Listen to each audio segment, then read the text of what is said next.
అన్నవరం ప్రసాదం ఇలాగే ఉంటుంది. ఇష్టమైతే తీసుకో, కష్టమైతే మానే. ఇది ఒక భక్తుడికి అన్నవరం ప్రసాద కౌంటర్ సిబ్బంది నుంచి ఎదురైన సమాధానం.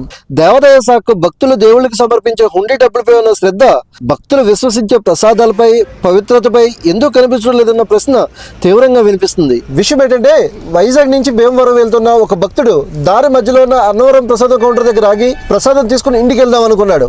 ఇంతలోనే కౌంటర్ దగ్గరికి వెళ్ళి టికెట్ తీసుకుని ప్రసాదం తీసుకునే సమయంలో ఆ ప్రసాదం పొట్లపై ఎలుకలు చూసి ఆశ్చర్యపోయాడు.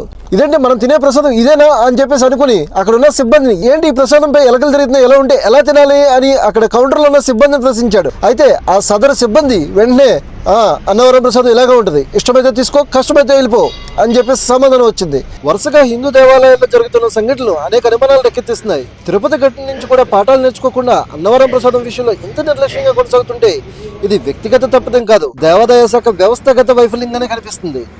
ఈ అన్నవరం ప్రసాద్ వివాదంపై మీరేమనుకుంటున్నారో కింద కామెంట్ రూపంలో తెలియచేయండి.